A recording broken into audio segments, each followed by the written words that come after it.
like books. Books are great. Let's Guess go we'll read read some books. You have gone full screen. Welcome back to WeRead. Don't say have gone. There's plenty of other ways to rephrase that where it's correct. You have gone full screen. No.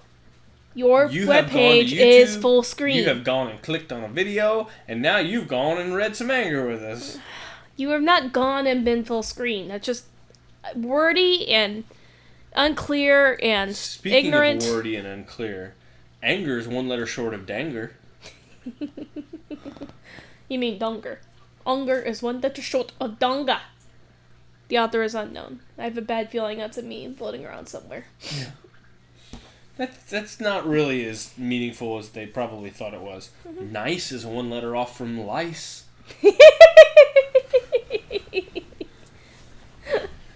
Anyway. That's the desert and it's dessert. Doesn't mean anything. It's a good way to remember how to spell it, though. Welcome to Chapter 4. Congratulations for hanging with us this far. Yes. Achievement unlocked. Congratulations for being one of the 10 viewers this far. Today we're going to learn about when anger is very much wrong. Karen, I have bad news for you. What? We don't actually have 10 viewers. Oh. I've just been watching each video over and over, compulsively. Oh. So. Sorry. Good to the 5 viewers out there, then? 3? 2? Karen, have you watched any of our videos? No. Then I've got bad news. But this time you may be asking, if anger is so positive, then why has it caused so much trouble in the world? The answer is as ancient as the Garden of Eden. The drama revealed in Genesis 3, featuring Adam and Eve, the serpent, and a fruit tree, significantly altered human nature. We now have the tendency to take every good gift of God and distort it into something perverse. The gifts of reason, sexuality, love, and so much more have all been perverted. Anger is no different. The deceiver is still among us, and the seed of Eden is repeated daily. Perverting the divine purpose of anger has been one of Satan's most successful tactical designs in his tactical gear. The enemy has used many strategies to twist God's intention for human anger. One of the most powerful is to make us think that all of our anger is of equal value. Look, if I feel hurt, then you hurt me. I'm the victim, I'm the almighty victim, and how I feel is unimpeachable. Okay? Good use of word. Unimpeachable. If I perceive that I've been wronged, then I have been wronged. Man, that's just so American, isn't it? It is. It's very, very American. This illusion leads us to conclude that we always have a right to feel angry. Well, get some bad news. Yes. Definitive or distorted? I'm sorry, 17-year-old me. You're not always a victim because you feel angry. Definitive or distorted. But the fact is, much of our anger is distorted. 2 kinds of anger exist. Definitive and distorted. Definitive anger is born of wrongdoing. Someone treats us unfairly, steals our property, lies about our character, or in some other way does us wrong.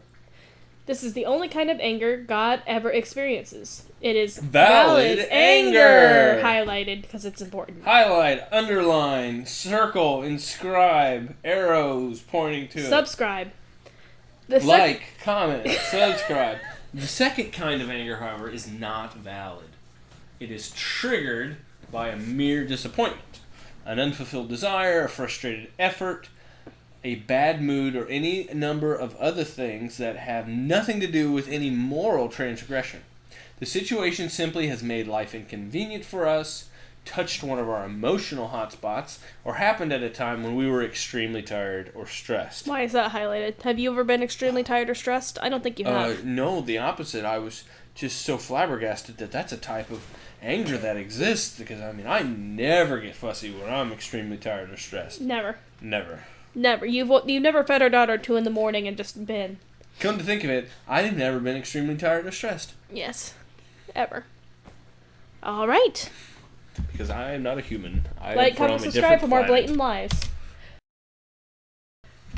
I call this distorted anger. Terrible grammar, go away. But you've gone full screen. Not because the emotions are any less intense than those experienced with definitive anger, but because they are the responses to something less than genuine wrongdoing. Wah, wah. Much of our anger with people is also distorted. What the person did frustrated me, disappointed me, hurt me, or embarrassed me, but what the person did was not actually wrong. My anger experience may be just as intense as ever, but my response to such anger will be different from my response to definitive anger. Let me tell you about the story of a valiant soldier, okay? Hunker down here, it's story time. Woohoo! Can I go get my book and my binky? Your Burke? Mm-hmm. We're already reading Burke. Oh, whatever. Maybe, Okay. maybe I was just a weirdo who slept with books as a kid. That people can recognize when anger is distorted and make positive responses is illustrated by the story of Nah, Naaman. man. What are you gonna name him? Name him? Okay, so we got a character in the story, and I just cannot figure out what should I use as a name, man? Name man? Perfect. You're hired. I'm sure it means something really important in Hebrew. I apologize. What's his name, man? Name? Naaman. Yeah. A great military leader, commander, and valiant soldier who had leprosy. The commander had heard from a young girl, a prisoner of war, that a prophet in Israel could heal leprosy. So Naaman immediately went to the king, told him what the young girl had said, and asked permission to go to the prophet in Israel. The king not only gave permission, but encouraged Naaman in his pursuit. Naaman packed his gold, silver, and other gifts, and headed off in search of healing. Healing. When through a circuitous route, he finally reached the gate that led to the prophet's house. The prophet did not so much as even go to the door. Rather, he sent a messenger saying to Naaman, "Go, wash yourself 7 times in the Jordan, and your flesh will be Restore. restored. You will be cleansed." And Naaman's response is notable. Naaman went away angry and said, I thought he would surely come out to me and stand and call on the name of the Lord his God, wave his hand over the spot, and cure me of my leprosy. Are not Abana and Parpar, the rivers of Damascus, better than any of the waters of Israel? Couldn't I wash in them and be cleansed? It's kind of telling that he has a southern accent. No, I don't know if that was southern. I don't know what I was going for. Just a lot of head swaying was involved. Anywho, he turned and he went off in a rage. This is a valiant, dedicated, decorated soldier of war. Okay? Mm-hmm. You saying people from the South can't be that? No. I'm just saying he wouldn't be that fickle. Well, a lot of people are fickle who are in power. I'm not going to name any names, but authority doesn't necessarily give you maturity. I guess that's true. Clearly, Naaman is an angry man. I can really relate to how Naaman feels here. Like, he's just been insulted.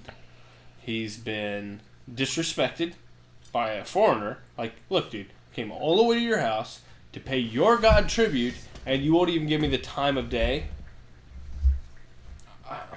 I know a lot of level-headed people that would have a response like that, or more.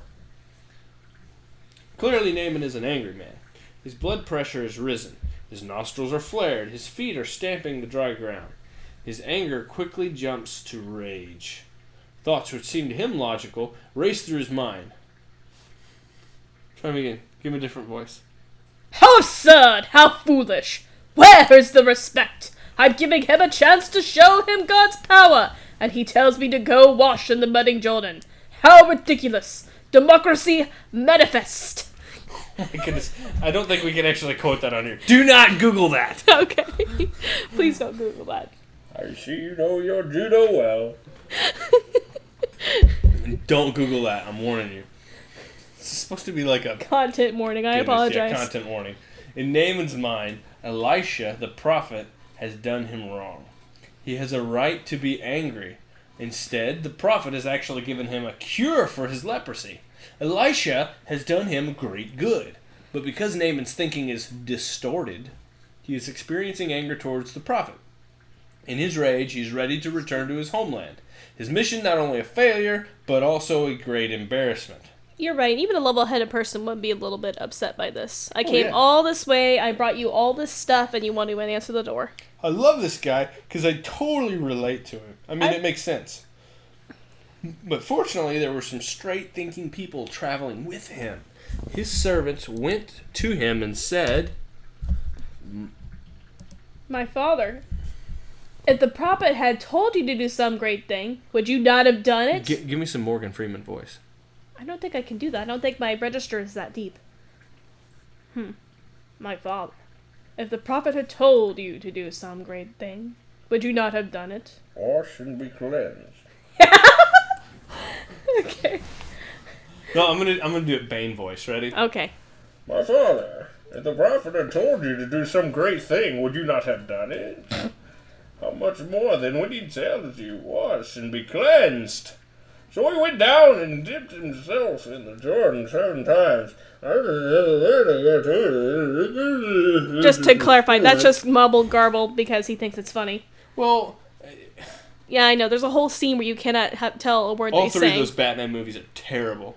What? If you disagree with me, like, comment, and subscribe. Oh, that's troll bait. Stop it. No, seriously, all three of those movies were terrible, and I have reasons for it. But Really? that last one, yeah. The Dark Knight gave me nightmares, and I watched it in college. All three of them were garbage. The most recent one with Bane. Mm-hmm. I didn't see the other two. I only seen the first. Huge long speech at this football stadium or something. Couldn't understand a single word he said the entire time. Seriously, and I'm sitting in the movie theater. It should have supreme sound quality and all that. Didn't understand a word he said. Totally ruined it for me. And then there's this epic moment at the end where Batman has finally been freed from his prison in the other side of the world, or wherever, and he comes to confront Bane with this army of policemen that have just been freed. And when Batman approaches somebody, he swoops in from the shadows in the dark of night. He uses the cover of darkness and subtlety to sneak up on his prey. He swoops in like a bat. Nope, not in this movie. He strolls right down through the middle of the street in broad daylight. Not even like at a swift pace, just kind of Leo strutting. Haters gonna hate. And then we're at that point where there's supposed to be like the big dialogue before they start exchanging blows. None of that. None of that. He just swings at Bane. Bane swings back. There's no exchange of commentary there. I don't know. He's Batman. He's not Solid Snake, but I don't know Batman that well. Yeah, well, apparently neither did the director. I've only seen the first one, and mostly it gave me nightmares because a few years after that there was a shooting at a movie theater, and I went, "Oh my!" Ugh. That was for the second one. Okay. Anyway, I'm sorry. Totally off topic. My father, if the prophet had told you to do some great thing, would you not have done it? How much more than when he tells you, wash and be cleansed? So he went down and dipped himself in the Jordan 7 times, as the man of God told him. And his flesh was restored and became clean like that of a young boy. Then Naaman and all his attendants went back to the man of God. He stood before him and said, Now I know there is no God in all the world except in Israel. Please accept now a gift from your servant. Elijah refused his gift, but acknowledged the healing power of God. Of course he acknowledged it. Naaman represents the person who experiences strong but distorted anger, but who, when confronted, stops his rage and listens to reason rather than allowing anger to control his behavior. As a result, this leader experienced healing and turned to honor the person at whom he had earlier been angry. I apologize. Naaman demonstrates that distorted anger does not need to control our behavior and leads us to destructive acts. So he does have that going for him. He did turn from his ways. He's not entirely immature. This biblical account gives us a positive example of how to respond to distorted anger. It raises 2 questions. How can we identify when our anger is distorted, and how do we process distorted anger? First question's easier to answer, and we'll address it here. However, processing distorted anger is more challenging, and we'll answer that next time on WeRead. This is the book song. I make it up as I go along. I'm singing so that the credits have time to roll.